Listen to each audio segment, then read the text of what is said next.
네, 자, 왕의 남자가 출마 선언했습니다. 그런데 거기서 나온 얘기가 정말 재밌습니다. 자, 그 다음에 새정치민주연합 공천 때마다요, 합당 이후에 안철수와 가까웠던 사람을 어떻게 공천할지를 놓고 늘 싸우게 되는데 이번 730 재보선 때도 예외가 아닌 것 같습니다. 그러면요, 왕의 남자 오늘 출마 선언했습니다. 이 남자의 출마 선언, 그 변을 한번 들어보겠습니다. 저는 730 보궐선거에서 순천, 곡성에서 출마할 것을 결심했습니다.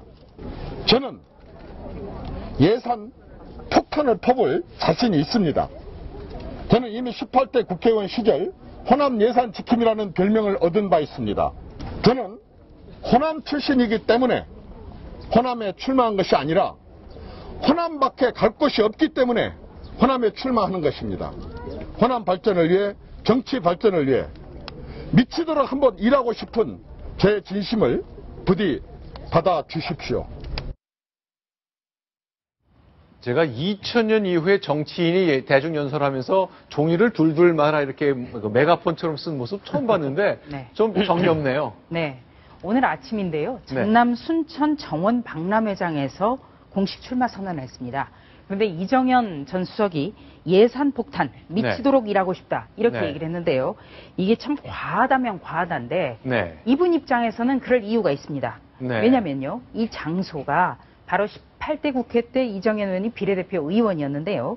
세계 5대 연안습지 순천만을 위해서 이 순천만 국제 습지센터 조성 사업비 문제가 국회 예결위에서 굉장히 첨예한 사안이었습니다. 그때 국회 예결위원이었던 이정현 의원, 당시에는 한나라당 의원이었음에도 불구하고 정부 예산안보다 2배가 넘는 100억이 훨씬 넘는 돈을 반영을 시켰습니다.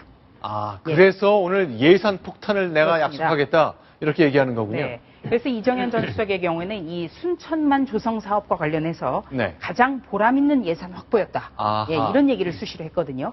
그렇기 때문에 고향은 곡성이지만 바로 옆에 붙어 있는 순천의 발전을 위해서 내가 예산을 많이 가져서 주지 않았느냐. 내가 지금은 대통령의 남자인데. 그리고 이제 당시에 이런 일이 있었습니다. 당시 순천 국회의원하고 순천시장하고 똑같은 당시에 민주당 소속이었는데 두 분 사이가 좋지 않으면서 순천시장이 자기의 국회의원이 아니라 상대당이었던 이정현 의원에게 예산을 도와달라고 SOS를 쳤습니다. 그 두 분이 이번에 또 나란히 새정치민주연합 소속으로 출마 선언을 했습니다. 자, 그럼 이렇게 출마 선언을 했고요. 사실 호남에서 새누리당 후보가 당선되는 게 이게 거의 불가능에 가깝다고 얘기를 듣는데 과연 예산 폭탄의 약속 효과가 얼마나 되는지 한번 보겠습니다. 미치도록 일하고 싶다. 과연 그런 기회가 주어질까요? 그런데요. 제가 안전행정부를 나갈 때 당시에는 행정안전부였는데요. 한번 지방교부세 과장께 한번 여쭤봤습니다.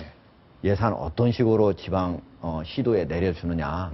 그랬더니 저렇게 센 사람이 잡아가지고 100억 가져가잖아요.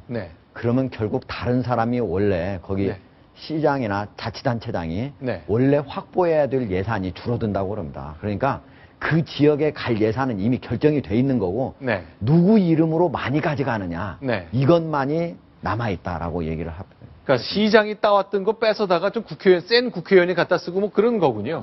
알겠습니다. 물론 그러면은 달라질 수 있지만 그런다고 해서 원래 갈 예산이 가는 거지 특별히 많이 가는 건 아니다. 이정현 의원의 경우에는 이제 16대, 17대, 19대 총선 때 광주에 문을 두드렸다가 높은 지역주의 벽을 절감을 했습니다만 이번 같은 경우에는 그 박근혜 대통령의 국정운영 스타일과 관련해서 이 호남에서도 참 별로 정은 가지 않지만 야당에게 힘을 몰아줘야 되는 거 아니냐 이런 정서도 강해지고 있고요. 또 이렇게 이번 같이 구례, 순천 이렇게 지역이 붙어있는 지역 같은 경우는 소지역주의가 강하게 작용을 하는데요. 이정현 전 수석의 고향인 구례는 인구가 3만 명이고 곡성이요, 곡성. 곡성.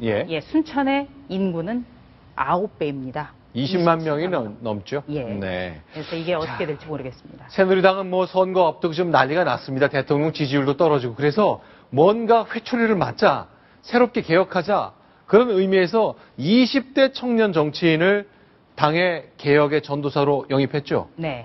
바로 이준석 전 비대위원을 오늘 새누리당을 바꾸는 혁신위원회 위원장으로 영입을 했습니다. 네. 약칭 새바위입니다.